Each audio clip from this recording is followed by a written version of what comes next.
continuing on with our tracking series here. We're going to get into now action indicators and dynamics of a footprint. And again, I've already did one video out in the snow and kind of touched on it a bit. Hopefully I can go a little more in depth here, and when time permits, you know, I'll get back outside and I'll go over some of these various different things with you as far as ground spore, aerial spore, and you know, stuff like that. So moving along, again, I got all my notes here that I took when I was at the course, so I want to share as much as I can with you guys so you get as much out of it as possible. So the next thing, dynamics of a footprint.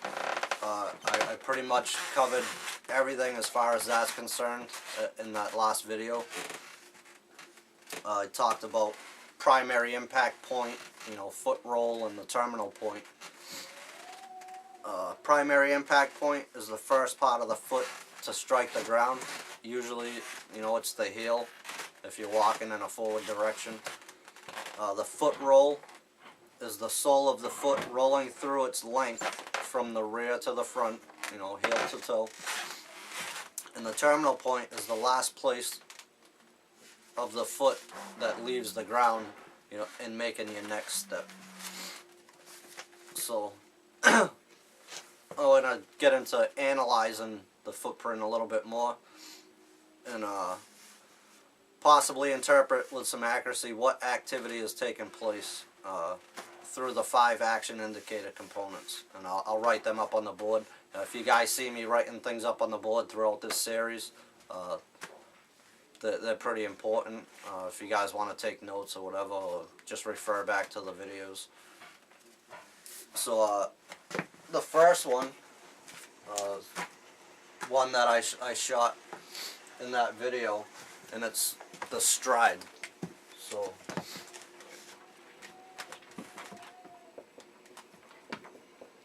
don't have the best handwriting, so they have to excuse me on that. So stride, and that has to do with, I'm not a good artist either, so I'm just going to put hash marks here that represent footprints.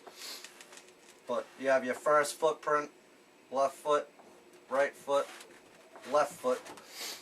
The stride is used going from the same to the same. So you're either going to go heel to heel or toe to toe. So if I go by the heel right here to the next one, if you measured that, that would give you your stride. Let's see if you guys can even see that. Yeah, it looks like, let me zoom in just a little bit for you.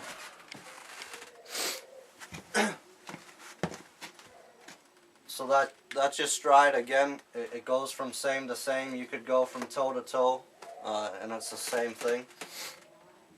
And what they have is distance from one heel to the other heel. The next thing we need to talk about, and I left this out actually in the last video, is pitch angle.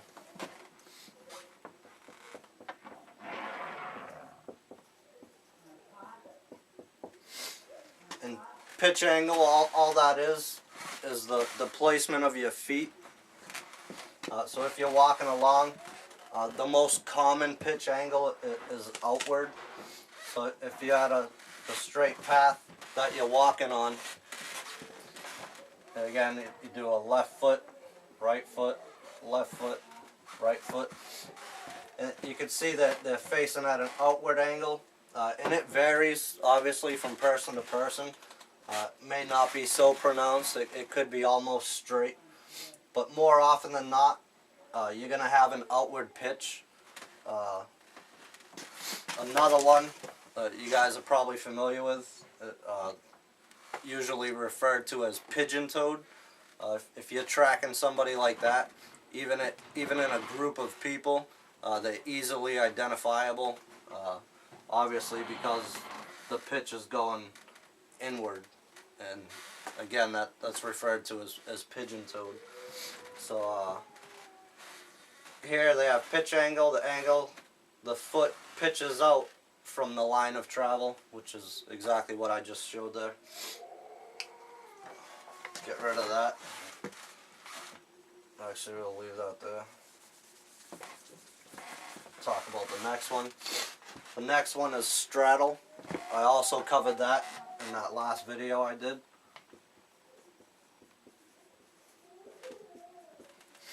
And all the straddle is if you took any type of straight edge and went from the inside of the same foot. So if you go from left foot to left foot like I've done here, at the very inner edge, and made either a line or use some type of straight edge, the straddle is the distance in between the left and right foot in that stride. And again, I explained how, you know, you could tell different things from that, whether the person's, you know, comfortable, walking irregular, maybe lost or something, you start getting choppy steps. The pitch angle also changes with that. So that was straddle, and they have it distance between the inside edge of the left foot to the inside edge of the right foot, i.e. if the person were standing still with their feet close together, the straddle distance is measured in between the 2 feet at the closest point. So that's straddle. The next one is pressure.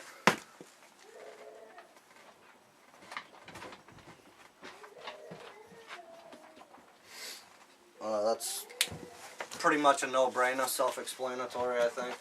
But I'll give you the definition they got. Is the weight of the body through the foot putting pressure onto the ground. Pretty simple there. The next one is dwell time. These are all important. Again, if I'm writing them on the board and you're interested in the stuff, it's things that I think you need to know. But dwell time is key. Write that up there for you guys.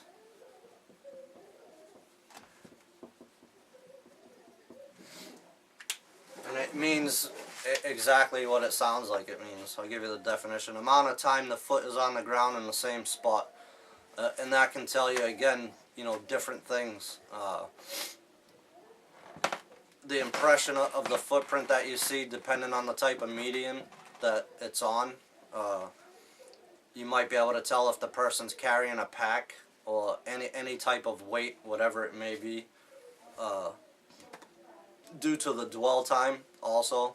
So you can almost identify, you know, how much the person weighs or if they were carrying anything. And the last thing is rhythm and balance.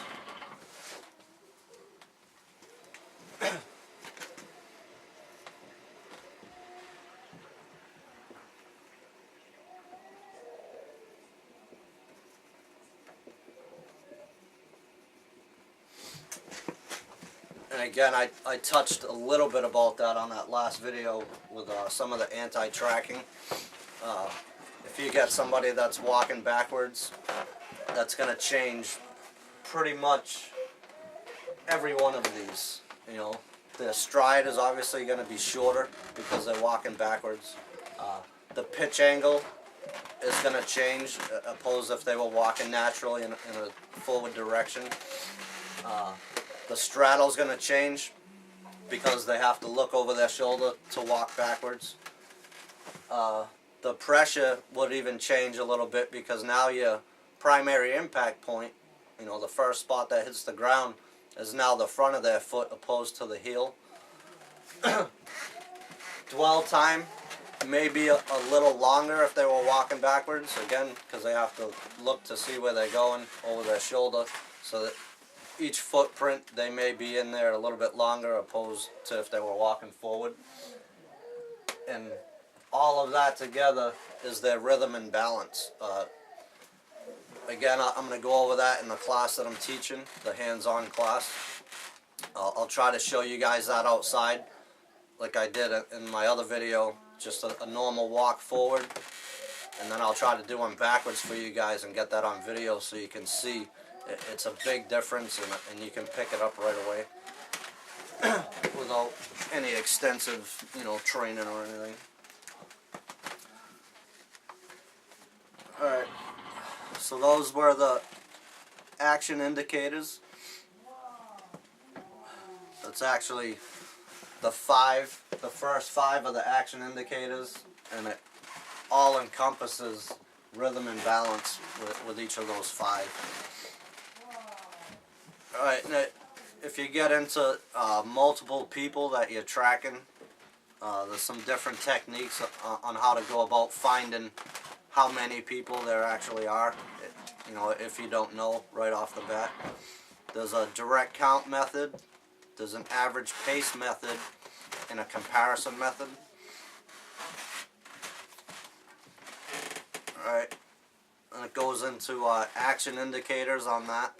Using the dynamics of a footprint theory, the action indicator components, as well as recognizing the differences that occur when activities change, a competent tracker can quickly and fairly accurately identify the activities of the quarry. Some of those activities applicable to visual tracking are the speed of movement, accelerating to a sprint, and fast running. So just to backtrack, this is all also action indicators. So speed of movement, I just talked about. It's stalking, a slow walk, fast walk, jogging, running, and sprinting. That's going to, depending on what they're doing, that's obviously going to directly affect each one of these action indicators. Again, your stride, straddle, pitch angles, and all that, dwell time. From walking to jogging to running, obviously the stride's changing, everything's changing. So accelerating to a sprint, usually you're not going to get a whole footprint. It's going to be more from the middle of the foot up to the toe. And fast running,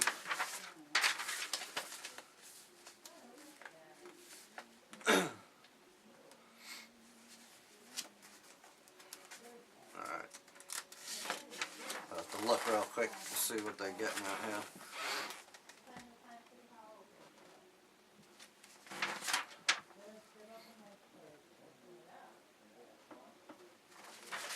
Alright, now it's just talking about different things that you can come up with when you're looking at, footprints and all the action indicators and stuff like that. There's different things that you can get from that.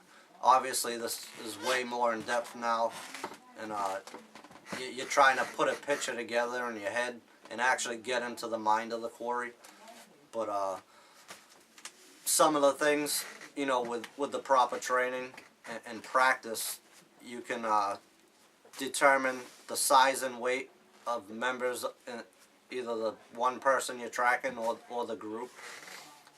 Age and gender, physical condition, whether they're fresh on the move or they're getting tired. Lower body physical disabilities. Again, all these action indicators can tell you those things. May have a limp on one side because they're hurt.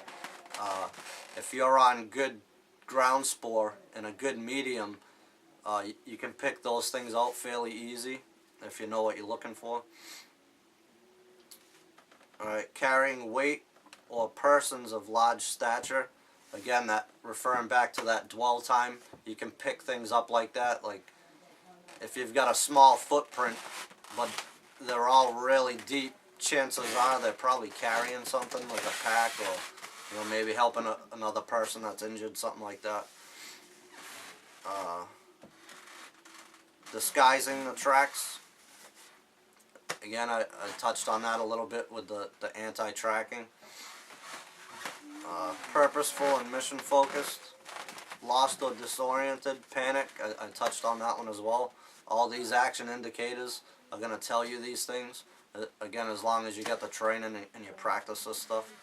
And again, I'll try to show you guys some of the stuff out in the field, when time permits and I can get out there. Age and activity level. If they're moving tactically, if the person or group that you're following is using certain techniques. Again, you got to be trained on this stuff. That's what I'm going to try to help you guys accomplish here. But you can pick things up like that. They talk about military formations here. I'm not going to get into any of that stuff, but situational awareness. Again, you could tell if the person feels comfortable with where they're at just by how they're moving, opposed to if the panic sets in and whatnot. This one says armed, moving day or night, traveling up versus downhill. So all these things you can pick out. Again, you need the training. I'm going to do my best to try to show you guys as much as possible out in the field all these things that we're talking about. The first video, it was just basics, but I mean that's pretty much need to know information. You want to really get a grasp on that stuff. Alright, now a big one that's fairly short, so I'll throw it in at the end of this video here. The rules of tracking.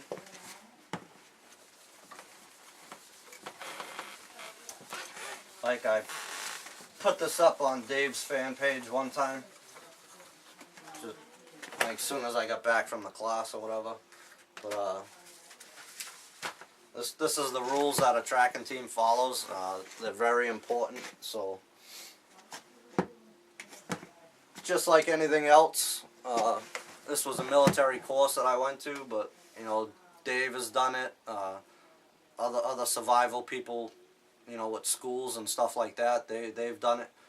Pretty much anything like that, they all tend to come up with these acronyms, to make things easy to remember. So, Dave used Pathfinder and how it related to survival and stuff like that. And this one's no different. So, since we're talking about tracking, that's the acronym. Only there's 3 ends to tracking.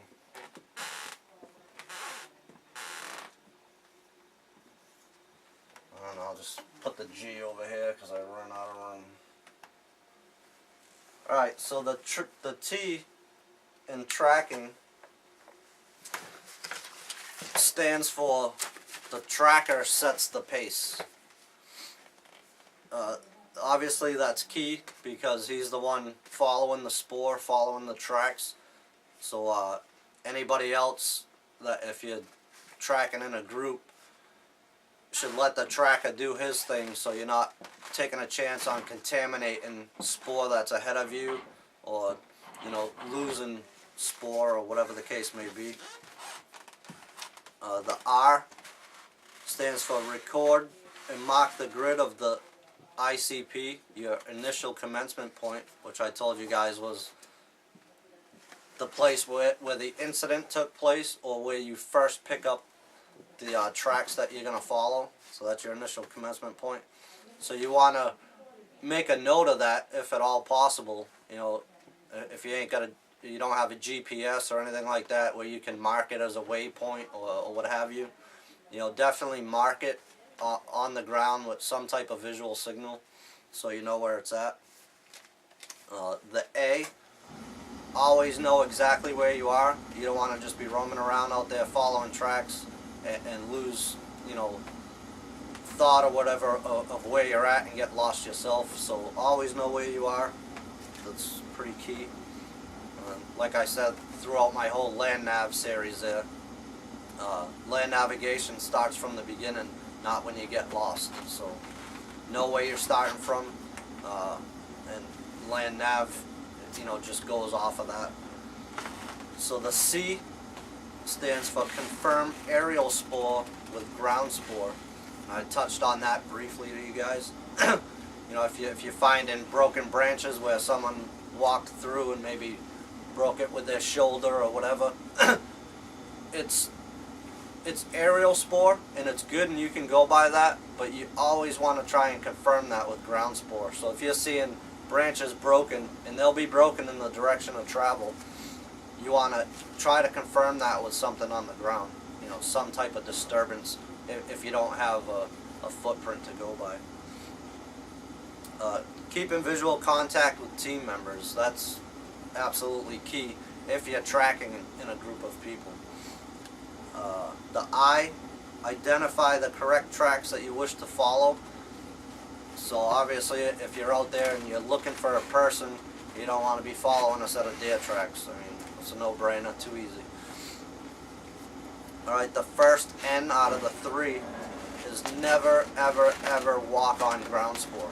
If you're following a set of tracks, you don't want to be walking over the top of them and contaminating the area in case you have to come back to that last known spoor, and we'll get into that when we talk about lost spoor procedures. Never overshoot your last known spoor. So if this is the last spoor or the last track that you've seen, you don't want to just keep going. If you can't confirm anything else, you want to come back to that last known spoor, which is a good reason for not stepping all over it and contaminating it. You want to be able to come back to that and, you know, use other procedures like looking at likely lines of travel and things of that nature. So the last N is never force a track to conform to your own preconceptions. So that if it's not there, don't think about it and focus on it so hard to make a track appear to you. There'll definitely be something there. You just got to look for it. Again, that's a good reason for switching out trackers if you have the ability to work in a group. You don't want to be forcing tracks, you know, and eventually get on a fake track line or whatever because you're making things up. And the last one, G, I mentioned this not too long ago. Get into the mind of the quarry, which, you know, is the person or persons that you're tracking. You know, kind of sit back and put yourself in their shoes, and just by the track line, maybe the direction that it's heading, you can start to figure things out. And, you know, well, hey, they're heading in this direction. I know the highway's up there. There's some stores. Whatever the case may be, you need to try to get into their mind and figure out exactly what they're doing and start putting all these pieces of the puzzle together, which will inevitably help you out in the long run. So that's the 10 rules of tracking. Again, the acronym is just tracking with 3 N's. I don't have the room to write, you know, everything down beside them, but that's your acronym. You can refer back to this video for what each one means, but that's a pretty key set of rules. You want to try to follow them as best as possible, and it applies very much so to animals. If you're tracking an animal, whether you're on blood spoor or just a track, you don't want to be walking all over that stuff because you may need to come back to it, you know, reevaluate your situation and figure out where this animal went. So with this one, talked about dynamics of a footprint again, some action indicators to go along with that, as well as the 10 rules of tracking. So that's going to conclude this video. Thank you guys for watching. I can't wait to get out in the field and be able to put some you know, practical use to this so you guys can actually see, you know, what I'm talking about with all these terms and whatnot. So